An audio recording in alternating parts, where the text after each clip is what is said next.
Bonjour à tous, bienvenue pour cette nouvelle vidéo, une vidéo de tactique niveau 1500, 1600. Voilà, donc comme d'habitude, hein, on fait d'abord l'évaluation de la position et ensuite on cherche ce qu'on a. Ici, eh bien, on a un clair avantage pour les blancs ici, avec la qualité d'avance et ils ont également 7 pions contre 3. Mais effectivement, on voit quand même que dans ce secteur-là de l'échiquier, on a, on a comment, on a du matériel noir qui peut décider ici et un bon pion passé. Voilà. Donc ici, on peut regarder un petit peu les motifs ici. Alors, bon, tout de suite, ce qu'on peut réfléchir, c'est tout de suite les coups forcés. Donc, c'est-à-dire hein, le sacrifice de tour ici. Deuxième coup forcé, ça sera un échec. Donc un échec, eh bien, on a cet échec ici, hein, sur cette grande diagonale ici. Et qu'est-ce qu'on aurait comme autre coup forcé? Peut-être le pion qui pousse ici. Voilà. Donc on regarde, si on fait tour ici, le roi va se trouver ici sur cette... s'il prend, il faut tout de suite regarder de savoir s'il prend, qu'est-ce qui se passe. Ensuite on n'a plus aucun échec, hein. La dame ne peut pas venir ici, voilà, donc là ça a l'air de rien amener. Donc on va regarder le deuxième coup forçant, l'échec ici. Donc là l'échec ici semble déjà plus intéressant parce qu'il vient contrôler la grande diagonale ici, et on a déjà le fou qui contrôle cette grande diagonale. Voilà. On a toujours cette case de fuite ici, mais on a également la tour qui empêche de venir sur cette case-là. Voilà. Donc ça déjà, ça peut être intéressant. Donc, ce qu'on regarde maintenant, c'est si je fais dame ici, où va le roi? Donc il ne peut pas aller ici, il ne peut pas aller ici, il ne peut pas aller là, il ne peut pas aller là, il ne peut pas aller là. Donc il n'a plus que cette case-là. Voilà. Et ensuite, qu'est-ce qui se passe? On a cette case qui est prise par le pion, la case de fuite, le fou qui prend ici.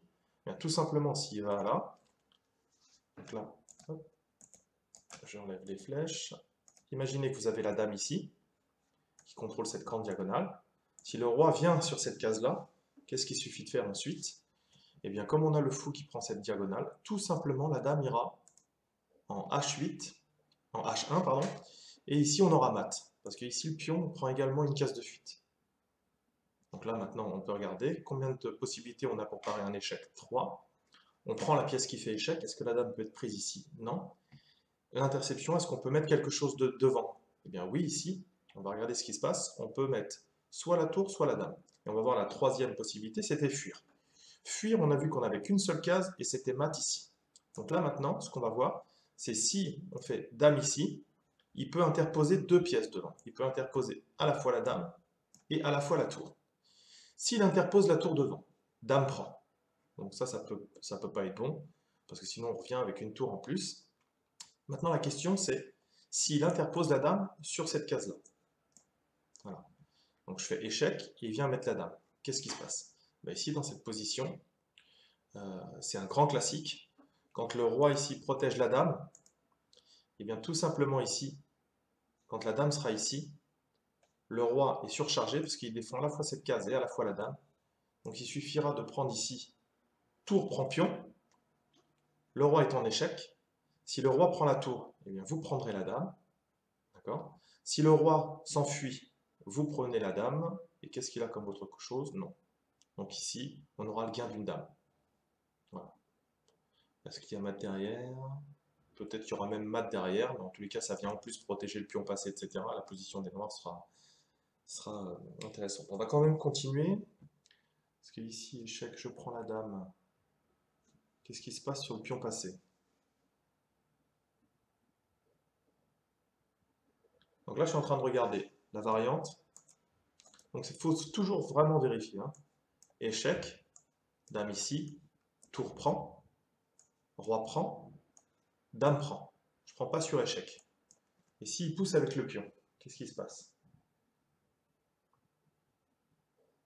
Ah, très bien. Eh bien ici, dame viendra ici échec. On a vu déjà que le roi n'aura plus qu'une seule case, c'est ici. Et ensuite, on vient faire échec et mat avec la dame en H1. Voilà. Donc là, on a bien vérifié notre possibilité. Donc, on vient jouer la solution. Dame prend, tour prend. Voilà. Et là, si on veut continuer ici, qu'est-ce qui se passe sur pion ici?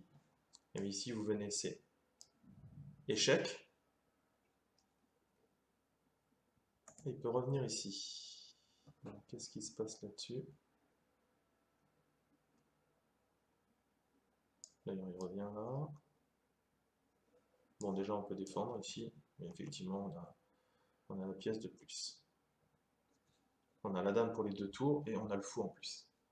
Donc, ce qu'on va faire, c'est une petite quand même analyse. Ici, je vous remonte un peu les variantes qu'on avait vues dès le départ.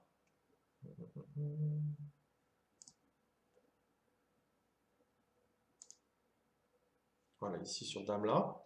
Si par exemple il était venu ici, eh bien là, ici on a échec et mat. Hein, voilà, ça c'est pris par le pion. Il y a le fou et la dame, donc ça n'était pas possible. S'il avait mis la tour, tout simplement on prenait la tour. Voilà, donc ça n'était pas possible. Donc il est obligé de mettre la dame ici. Voilà, donc prise, pardon, prise, prise. Qu'est-ce qui se passe sur pion pouce? Il propose même de faire un échec et mat avec. Ah, c'est intéressant ça, ce coup. Ouais, c'est même le seul coup d'ailleurs. C'est dommage qu'ils aient pas continué parce que ici, là-dessus, si je viens ici en H4 qui revient en H2, et que je viens par exemple E8, et bien ici on a match nul. Hein. Voilà, donc c'est intéressant. Hein. Donc là, le classement de la position c'est 496, mais si vous allez un petit peu en profondeur, vous voyez que c'est pas si évident. Le seul bon coup ici, c'était fou F2. Et sur Dame, ici on a échec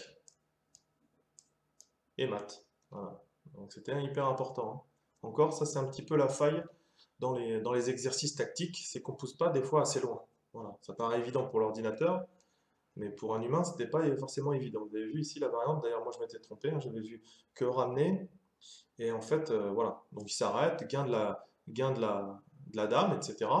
Donc il classe le problème qui a été joué 101 000 fois. Je ne suis pas sûr que les gens aient fait le nécessaire d'aller jusqu'au bout de ce qu'on a vu. Hein. Allez, on continue. Ici, donc le matériel, 5 pions noirs, 5 pions blancs. Les blancs sont en échec, donc en fait, là, ce qu'ils veulent voir, c'est 2 possibilités. Voilà. Est-ce qu'on prend, hein, toujours pareil, les 3 méthodes pour parer l'échec, est-ce qu'on prend ou est-ce qu'on sauve? Voilà. Qu'est-ce qui se passe? C'est si on prend. Si on prend ici, dame prend. Si je joue tour ici, dame F1, mat, donc je peux pas. Donc je fais pion prend, dame prend, et je viens ici. Qu'est-ce qui se passe? Échec.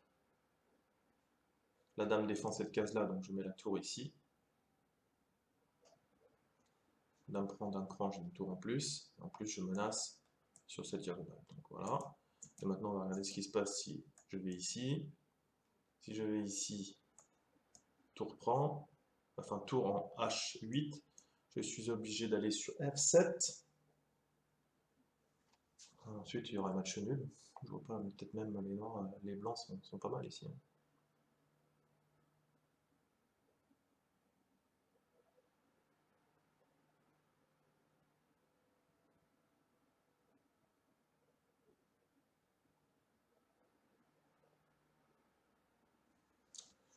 Ouais, donc c'est tout simplement prendre. Voilà. La question c'est qu'ici, il ne faut absolument pas mettre la tour là, sinon on a un mat là. Voilà. Donc, par contre, on vient ici et puis c'est gagné. 1731, vous avez vu, le puzzle classé plus fort que tout à l'heure.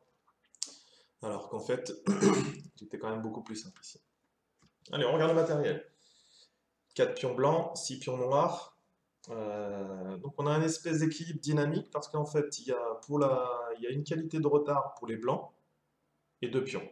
On n'a pas du tout une égalité dynamique. Si on regarde la position est écrasante pour les noirs. En termes de matériel. Maintenant, on va regarder un petit peu ce qui se passe. On a la sécurité du roi ici. Le roi est pas tellement... il est un petit peu dans les courants d'air, mais pour l'instant, on n'a aucune pièce qui vient l'attaquer. Voilà. En revanche, ici, on voit qu'ici, on a une attaque sur cette case-là qui fait échec, hein, qui est défendue par la dame. Voilà.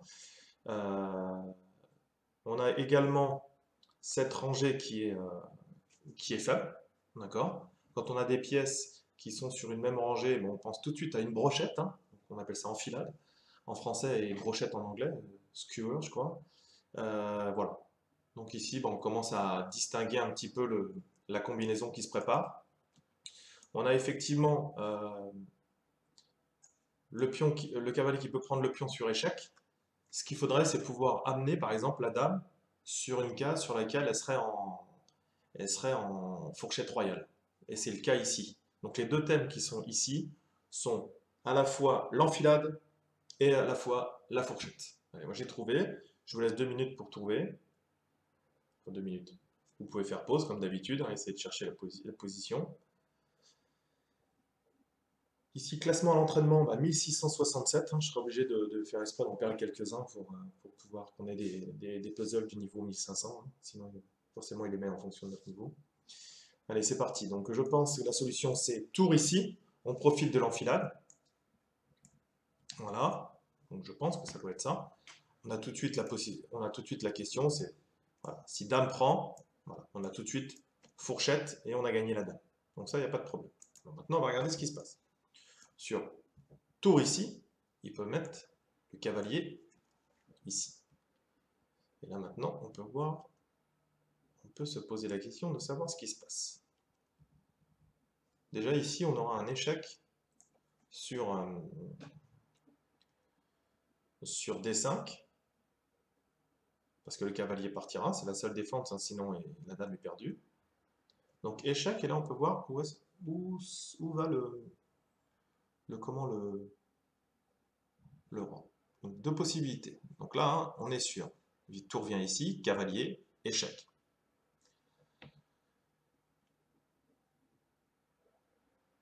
Ok. Donc échec. Si le roi vient ici, on fait cavalier prend échec.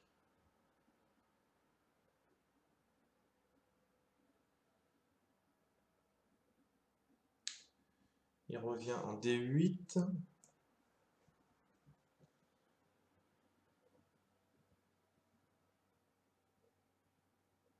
Ah mais mieux, ça y est, j'ai trouvé. Ouh là là, ça y est, j'ai trouvé. Alors en faisant la recherche de D5, j'ai trouvé exactement le thème. C'est-à-dire que quand on va venir ici, le cavalier va venir. Je vous avais dit que j'avais trouvé, ce n'est pas vrai. J'avais trouvé l'idée, mais en fait, je n'avais pas tout calculé. Hein. Donc ça, c'est un petit défaut que j'ai eu là. Donc là, ici, on est d'accord que si on fait tour ici, dame prend, on a la fourchette ici. Donc la seule possibilité qu'ils ont, c'est de mettre le cavalier devant. Et bien, encore une fois, ici, si tour prend le cavalier, on a dame prend, sinon on a perte de la dame. Et ici, du coup, la dame se trouve sur la rangée de l'autre dame qui n'est pas défendue. Donc ici, tout simplement, on vient faire cavalier ici, qui attaquera à la fois... Ouh là là, il y en a trop de pièces. Voilà. Imaginez si si la dame est ici. Si la dame était ici. Tout simplement, on prendrait ici échec, parce qu'on pourrait prendre la dame. Donc pour l'instant, elle est défendue par le cavalier, mais imaginez qu'elle soit ici sans être défendue. Eh bien, on aurait ce pion-là qui est cloué. Donc on pourrait prendre ici, parce que si ils reprennent là, on pourrait prendre la dame. Donc on va venir tout de suite à la conclusion de cet exercice. Tour prend, meilleur coup. Bon bah il donne de suite la dame. Est-ce que j'ai pas mieux? Non, dame prend, voilà, il s'arrête. Encore une fois, hein, je vous conseille quand vous faites les tactiques, ne vous arrêtez pas là. Ne vous arrêtez pas là. Vous revenez un petit peu en arrière et vous regardez ce que vous avez vu. Qu'est-ce qui se passe si on a tour prend? Eh bien ici on a bien tour prend. Là à ce moment-là, la dame n'est plus défendue et on vient faire une fourchette royale entre le roi et la dame. Surprise ici. Et ici, on a une pièce de plus pour les blancs. Voilà. Donc l'ordinateur lui calcule en termes de matériel. À ce moment-là, il se dit que de toute façon, comme la dame va être perdue, autant la donner de suite. Donc il joue tour. Là, je crois qu'il avait joué tour A en D8. Prise ici. Voilà. Et on se retrouve exactement dans la même situation. Sauf qu'ici, les noirs, ils ont gardé un cavalier. Voilà. S'ils veulent espérer, et puis ils ont économisé un pion. S'ils veulent voilà, espérer avoir encore du contre-jeu, il faut qu'ils gardent un maximum de pièces. C'est pour ça que l'ordinateur choisit cette variante. Allez, exercice suivant. Donc ici, le matériel, 5 pions blancs, 5 pions noirs, 2 tours blanches, on a... Qu'est-ce qui vient d'être pris? Il y a quelque chose qui vient d'être pris sur D4. Bon, peut-être que c'était la pièce qui manque hein, au blanc pour l'instant. Seulement, ici, voilà, c'est au blanc de jouer. Donc, il faut forcément regarder ce qui se passe sur Dame prend. Ensuite, on a on a un mauvais clouage ici. Mais il se trouve qu'ici, on a la tour qui défend la dame. Voilà. Et ensuite, on a des tours sur la même colonne. Et ici, ça va être le thème de la surcharge. Le thème de la surcharge, c'est cette pièce-là qui est surchargée. Et ça va nous permettre de gagner la dame. Vous pouvez faire pause avec ce que je viens de vous dire et essayer de trouver. Cet exercice n'est pas très difficile. Et ce coup-ci, j'ai calculé déjà les conclusions qui sont très simples. Ici, il suffit de faire tour échec, tour prend. Alors, on fait attention hein, parce que si on se jette sur la dame ici, ils reprennent la tour sur échec. Donc on vient faire encore un échec intermédiaire. Et ensuite ici, on a gagné. Donc on a une dame pour les deux pièces. Et puis la position, les pièces noires sont pour l'instant pas très bien coordonnées. Donc il donne un avantage de +2 pour les blancs. Allez, on poursuit. Donc là, on arrive dans des problèmes qui sont plus de l'ordre de 1700. Donc là, une tactique d'ouverture. Cette position s'appelle le Stonewall. Voilà. On l'a dans la défense hollandaise. Les blancs sont venus jouer D4 et les noirs sont venus jouer F5, défense hollandaise. Et quand on a cette structure de pion ici, voilà, on appelle ça le mur de pierre, Stonewall. Voilà. L'idée, ça va être de sortir le fou, de faire petit roc, et souvent de faire des manœuvres à base de dame E8 et dame H5 pour venir faire une attaque sur l'aile roi. En effet, là, le grand roc, on sent qu'il est quand même douteux pour les blancs. Donc ici, ils sont venus chercher directement essayer d'échanger le fou de case noire, voilà, qui est le bon fou pour les noirs. Cependant, ici, bah, on voit qu'on a des mauvaises diagonales ici, hein, toutes simples, qui sont ouvertes sur le roi. Donc ici, bon, on a la fameuse, vous allez regarder cet échec intermédiaire tout simplement en A5, et puis vous allez gagner quelque chose. C'est pas la peine de vous laisser chercher, c'est tellement simple ici. La seule chose qu'on a à regarder, c'est est-ce qu'on prend d'abord cavalier prend, et ensuite échec, et on viendra à la fois faire échec et gagner le cavalier qui est ici, ou alors est-ce qu'on vient tout de suite faire dame échec. Le problème de dame échec ici, si je viens faire dame échec, il pourrait mettre la dame ici. La dame est attaquée. Et ensuite, si je fais dame prend, cavalier prend, tout est défendu. Donc ici, bah, c'est tout simple. On vient faire fou prend. Et ensuite ici, attaque à la fois échec et à la fois le cavalier. Donc ici, on va gagner une pièce. Un grand classique. Hein. On revient juste un petit peu sur le... Voilà. Si j'avais joué dame ici, voilà, on a un match nul parce qu'ici on a la dame. Je ne peux pas prendre ici parce que c'est défendu par le cavalier. Donc si je viens prendre ici, ils peuvent prendre du roi, mais ils peuvent prendre du cavalier également. Et si je prends le fou, je n'ai pas gagné la pièce. Hein. Donc le bon ordre, c'est fou prend, cavalier prend et dame prend. Si vous saviez le nombre de parties qui a été gagné sur un coup de dame en A5 ou un coup de dame en A4, c'est phénoménal. Merci d'avoir suivi cette vidéo. Je vous rappelle le site internet www.chesstrainer2000.com. Voilà, l'objectif c'est de devenir 2000, donc vous trouverez un ensemble de vidéos traitant des finales, des ouvertures, etc. qui va vous permettre de vous améliorer. Voilà, avec l'objectif bien sûr d'atteindre ce fameux Graal d'Elo 2000. Je vous rappelle qu'on est sur Twitter, Facebook. N'hésitez pas à liker les vidéos, etc. L'équipe Lichess aussi, je vous la mettrai en lien dans cette vidéo. Je vous rappelle également les playlists. Il y a une super playlist sur les finales, à peu près une vingtaine de vidéos qui donnent le BAMA sur les finales de pion, l'opposition, etc. Les cases minées, je ne sais plus quoi d'autre. Et également les vidéos qui s'appellent, la playlist s'appelle Strategics. Donc là, vous avez des exercices de tactique. Dans les vidéos Strategics, c'est des exercices de stratégie. Donc ça, vous le trouverez plus difficilement sur Internet et sur les chaînes YouTube. En tous les cas, en attendant, travaillez bien et à bientôt. Merci.